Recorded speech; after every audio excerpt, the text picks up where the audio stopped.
July 9-ന് ദേശീയ പണിമുടക്കിന് trade യൂണിയനുകൾ ആഹ്വാനം ചെയ്തിരിക്കുകയാണ്. ദേശീയ ട്രേഡ്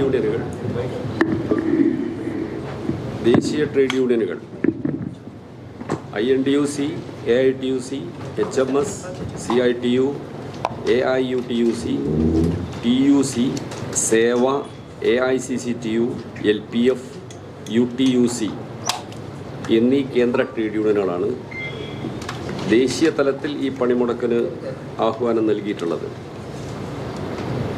എന്നാൽ സംസ്ഥാനത്ത് പ്രവർത്തിക്കുന്ന അതവിടെ ലിസ്റ്റോടെ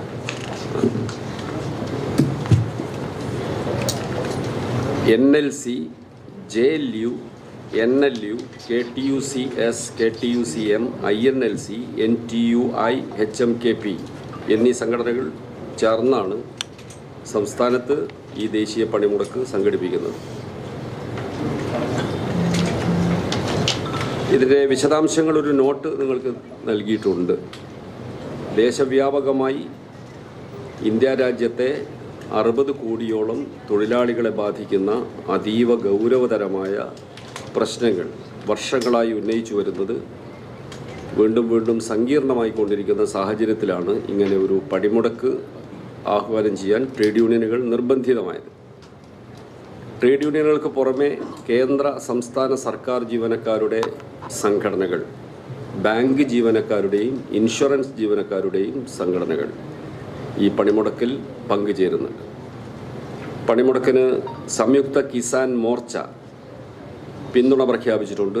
കേരളത്തിൽ കർഷക തൊഴിലാളി സംഘടനകളും പിന്തുണ പ്രഖ്യാപിച്ചിട്ടുണ്ട്. ഇത്രയും ഗൗരവതരമായ ഒരു വിഷയം വിശദീകരിക്കാനുള്ള ഒരു പത്രസമ്മേളനമായിട്ടും തലസ്ഥാനത്തെ ഭൂരിപക്ഷം പത്രലേഖകർ വരാതിരിക്കുന്നത് വളരെ സങ്കടമുണ്ടാക്കുന്ന ഒരു കാര്യമാണ്. വന്ന എല്ലാവരെയും അഭിവാദ്യം ചെയ്യുന്നു. ഇതിനേക്കാൾ ഗൗരവതരമായ ഒരു വിഷയം മാധ്യമങ്ങളുടെ മുമ്പിലും ജനങ്ങളുടെ മുമ്പിലും ഇപ്പോൾ വേറെ ഇല്ലെന്നാണ് ഞങ്ങളുടെ അഭിപ്രായം. പക്ഷെ അതിൻ്റെ ആ ഗൗരവത്തിൽ കാണാതിരിക്കുന്നത് ഒരു വേദനയുണ്ടാക്കുന്ന കാര്യമാണ്. പണിമുടക്കിന് ആധാരമായ കാര്യങ്ങളൊക്കെ ഇതിൽ വിശദീകരിച്ചിട്ടുണ്ട്, ഞങ്ങളുടെ നോട്ടിൽ വിശദീകരിച്ചിട്ടുണ്ട്. വളരെ പ്രധാനമായും ഇന്ത്യ ഗവൺമെൻറ് നിലവിലുണ്ടായിരുന്ന 29 തൊഴിൽ നിയമങ്ങൾ 4 ലേബർ കോഡുകളാക്കി ക്രോഡീകരിച്ച് നിലവിലുണ്ടായിരുന്ന തൊഴിൽ നിയമങ്ങളിലെ തൊഴിലാളികൾക്കുള്ള അവകാശങ്ങളെല്ലാം വക്രീകരിച്ച് നിഷേധിച്ച് അങ്ങേയറ്റം തൊഴിലാളി വിരുദ്ധമായ നടപടിയാണ് സ്വീകരിച്ചത്. 2019-ലും 2020-ലുമാണ് 2019-ലാണ് ഈ ലേബർ കോഡുകൾ പാർലമെൻറ്റ് പാസ്സാക്കിയത്. ശക്തമായ എതിർപ്പ് തൊഴിലാളി സംഘടനകൾ ഉന്നയിച്ചിട്ടും ഗവൺമെൻറ് പിന്മാറിയില്ല. ഈ ലേബർ കോഡുകൾ ബില്ലുകളായി പാർലമെൻറ്റിൽ വന്നതിന് ശേഷം പാർലമെൻറ്റിൻ്റെ ലേബർ സ്റ്റാൻഡിംഗ് കമ്മിറ്റിക്ക് റെഫർ ചെയ്തിരുന്നു പരിശോധിക്കാൻ. ലേബർ സ്റ്റാൻഡിംഗ് കമ്മിറ്റി ആ ബില്ലുകൾ ചർച്ച ചെയ്ത് യുനാനിമസായ കുറേ ഭേദഗതികൾ നിർദ്ദേശിച്ചിരുന്നു. അതുകൂടാതെ ചില മെമ്പർമാർ ഭിന്നാഭിപ്രായവും രേഖപ്പെടുത്തി. ഞാൻ അന്ന് പാർലമെൻറ്റ് മെമ്പർ എന്ന നിലയിൽ ഈ കമ്മിറ്റിയിലുണ്ടായിരുന്നു.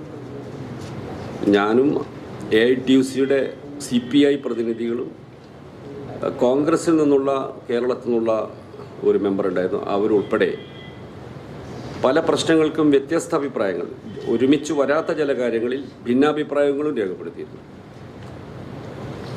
എല്ലാ സ്റ്റാൻഡിംഗ് കമ്മിറ്റികളിലും ഭരണകക്ഷിക്കാണ് ഭൂരിപക്ഷം. ഭരണകക്ഷിക്ക് ഭൂരിപക്ഷമുള്ള ലേബർ സ്റ്റാൻഡിംഗ് കമ്മിറ്റി യുനാനിമസായി പ്രപ്പോസ് ചെയ്ത നിർദ്ദേശങ്ങൾ പോലും ഗവൺമെൻറ് അംഗീകരിച്ചില്ല. ബില്ല് അവതരിപ്പിച്ച അതേ രൂപത്തിൽ തന്നെ അവർ പാസ്സാക്കി. പാർലമെൻറ്റിൽ ഞങ്ങളൊക്കെ ഉള്ള കഴിവ് ചെറുത്തു നോക്കി വോട്ടെടുപ്പ് നടത്തി. പക്ഷേ ഭൂരിപക്ഷം ഉള്ളതുകൊണ്ട് അവർ പാസ്സാക്കി. ഇത് പാസ്സാക്കിയതിന് ശേഷവും ഇതിനെതിരായി വലിയ പ്രക്ഷോഭ സമരങ്ങൾ രാജ്യത്ത് നടന്നതിനാൽ പൂർണ്ണ തോതിൽ ഇത് നടപ്പാക്കാൻ ഗവൺമെൻറ്റിന് ഇതുവരെ കഴിഞ്ഞിട്ടില്ല. ഒന്ന്, ഈ നിയമങ്ങൾ നടപ്പാക്കണമെങ്കിൽ ഇതിന് ചട്ടങ്ങൾ രൂപീകരിക്കണം. തൊഴിൽ എന്ന പ്രശ്നം കൺകറന്റ് ലിസ്റ്റിൽപ്പെട്ട വിഷയമായതിനാൽ, ഭരണഘടനയുടെ കൺകറന്റ് ലിസ്റ്റിൽപ്പെട്ടതായതിനാൽ സംസ്ഥാനങ്ങൾക്കും ചട്ടങ്ങൾ ഉണ്ടാക്കാം, കേന്ദ്ര ഗവൺമെൻറ്റിനും ചട്ടങ്ങൾ ഉണ്ടാക്കാം. കേന്ദ്ര നിയമത്തിന് വിരുദ്ധമായ ചട്ടങ്ങൾ ഉണ്ടാക്കാൻ പാടില്ല എന്നേ ഉള്ളൂ. സ്റ്റേറ്റ് റൂൾസിൻ്റെ പ്രശ്നം വരുമ്പോൾ സംസ്ഥാനങ്ങളോട് റൂൾസ് ഫ്രെയിം ചെയ്യാൻ കേന്ദ്രം ആവശ്യപ്പെട്ടു. പലരും ഡ്രാഫ്റ്റ് തയ്യാറാക്കി, പക്ഷേ പ്രഖ്യാപിച്ചിട്ടില്ല, നോട്ടിഫൈ ചെയ്തിട്ടില്ല. കേന്ദ്ര ഗവൺമെൻറ്റും റൂൾസ് ഫ്രെയിം ചെയ്തു, പക്ഷേ നോട്ടിഫൈ ചെയ്തിട്ടില്ല. അത് തൊഴിലാളി സംഘടനകളുടെ എതിർപ്പിനെ തുടർന്നാണ് ഇങ്ങനെ ഒരു പിൻവാങ്ങലുണ്ടായത്. 2024 തെരഞ്ഞെടുപ്പിൽ വീണ്ടും അധികാരത്തിൽ വന്നതിന് ശേഷം ഗവൺമെൻറ് കേന്ദ്ര ഉദ്യോഗസ്ഥന്മാരെ സംസ്ഥാനങ്ങളിലേക്ക് അയച്ച് സംസ്ഥാന സർക്കാരുകളെ ഭീഷണിപ്പെടുത്തി സംസ്ഥാനങ്ങളെക്കൊണ്ട് റൂൾസ് ഫ്രെയിം ചെയ്ത് നോട്ടിഫൈ ചെയ്യാൻ സമ്മർദ്ദം ചെലുത്തുകയാണ്. കേരളത്തിലും വന്നിരുന്നു ഉദ്യോഗസ്ഥന്മാർ.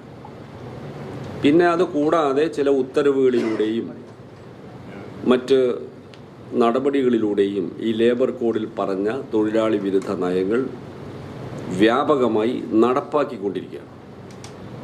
ഇതിനിടയിൽ ചില സംസ്ഥാന ഗവൺമെൻറ്റുകൾ ജോലി സമയം ദീർഘിപ്പിക്കുന്ന നിയമങ്ങൾ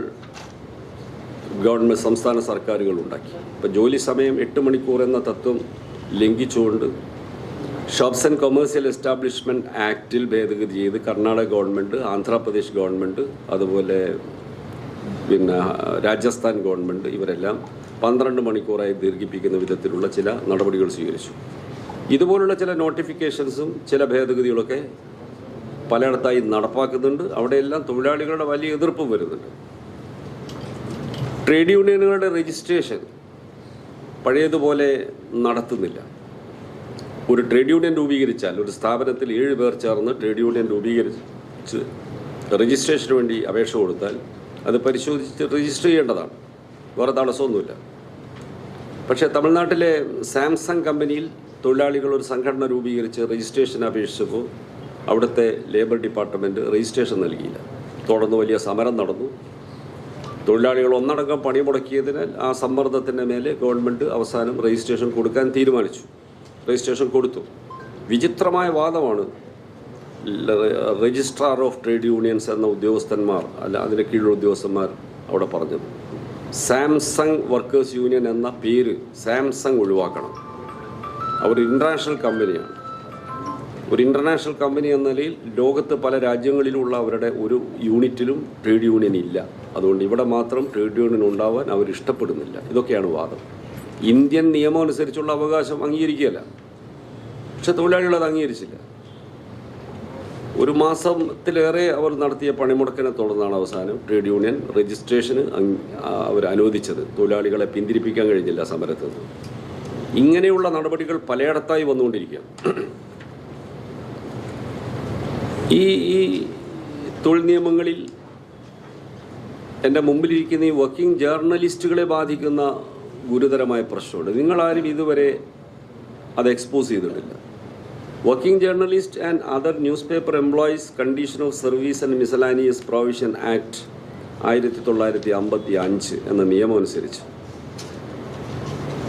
വേജ് സ്ട്രക്ചർ നിശ്ചയിക്കുന്നതിന്, ജേർണലിസ്റ്റുകളുടെ വേജ് സ്ട്രക്ചർ നിശ്ചയിക്കുന്നതിന് ഒരു ബോർഡ് രൂപീകരിക്കുക, വേജ് ബോർഡ് രൂപീകരിക്കാൻ ഈ നിയമത്തിൽ വ്യവസ്ഥ ഉണ്ടായിരുന്നു. ആ പ്രൊവിഷൻസ് ഉൾക്കൊള്ളുന്ന ഈ നിയമം ഗവൺമെൻറ് പിൻവലിച്ചു, റിപ്പീൽ ചെയ്തു. എന്നിട്ട് code on occupational safety and health and working conditions എന്ന പേരിൽ ഉള്ള ലേബർ കോഡിൽ അത് ഉൾപ്പെടുത്തി, അതിൽ സബ്സ്യൂം ചെയ്തു, കൂട്ടിച്ചേർത്തു. ഈ പുതിയ നിയമം അനുസരിച്ച് വേജ് ബോർഡ് രൂപീകരണം ഇല്ലാതായി. ഇനി മേലിൽ വേജ് ബോർഡ് ഇല്ല.